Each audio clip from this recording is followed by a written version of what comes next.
behind me? I can see him. Is he? Yes. So he's behind you.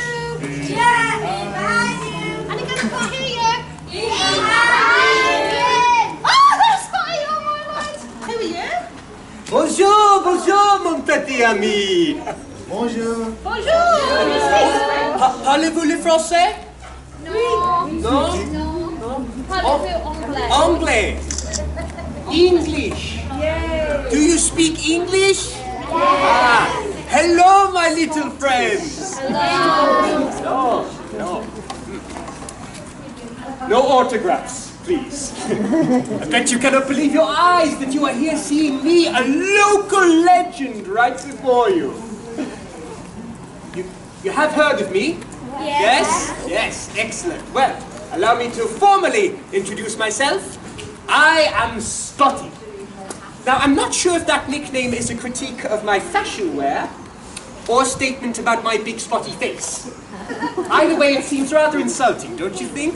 Still, that nickname has been around since the 18th century. So who am I to judge? I know what you're all thinking right now. Over 200 years old, and he doesn't look a day over 150. I look great for my age, don't I?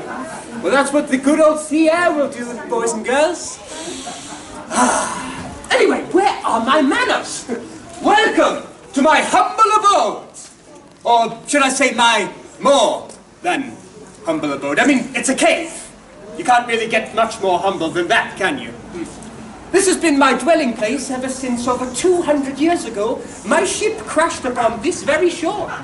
And I was left stranded and alone. I said I was left stranded and alone. It's sadder than that. Thank you, a little sympathy, thank you. Anyway, I'll tell you this, living in a cave, it's no picnic. Especially when people used to come up and throw stones at me. I know. I mean, to be fair, I know I'm not the best looking or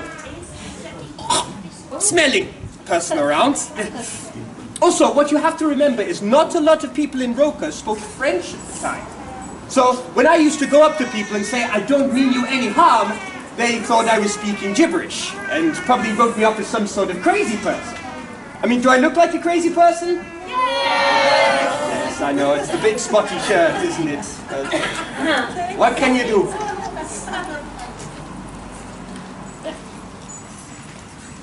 You don't really get an opportunity to visit the barbers, unfortunately, when you look like me. Yeah. So what do you think of my home? Cold. Yeah. It's very cold in there, very damp, and I haven't been able to get in. I've lost my keys. It's ridiculous, isn't it? Council. I've tried. They're not responding to my calls. But anyway, as you may have guessed, I'm able to speak English now, which is good, isn't it? Yeah. Because, I don't know if you know this, boys and girls, but there have been a lot of nasty lies spread about me. Yeah. Right, yes. A lot of rumours. People calling me a pirate. A smuggler. I am none of these things, I will have you know. A lot of people say that I used to light fires upon the shore in order to lure ships in and cause them to crash onto the rocks. And then I would raid the shipwrecks and get all of their cargo. Nothing could be further from the truth. I lit those fires on the beach to ward the boats away from the rocks. I was trying to save them. I mean, I am a sailing man myself, and I look after all sailing folk, whether they be English or French. Unfortunately, boys and girls, a lot of sailors aboard these ships liked their rum. And rum does very little to help your sense of direction, so unfortunately, there were a lot of crashes. But, would the people of Roka blame the English sailors? Or do you think they placed the blame on the gibberish-spouting lunatic who lived in a cave? Which do you think? It was me, absolutely. And this insistence that I would steal the ship's cargo. Well, okay, that was true. But, in my defense, what else could I do? I was a desperate man. I mean, looking and smelling the way that I do, it's not as if people were lining up to give me a job. I had to make money somehow. I needed food. So, if an unfortunate shipwreck happened, I would raid the cargo and sell it for a very modest sum in order to buy me enough food to survive. So, ladies and gentlemen, weep if you must. I said weep if you must for the tragic tale of the one that they call Spotee. But weep no longer. Wipe away your salty tears. For now, here and now, I have told you the truth. And maybe, just maybe, if you spread the word of my tale, then maybe I can finally be immortalized as the local legend that I was born to. Spotee lives, everybody. Can I have you all say that?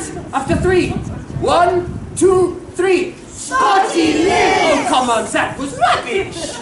Let's have a bit more feeling. After 3. 1, 2, 3. Spotee lives! Much better. Merci beaucoup, mes amis. Thank you very much.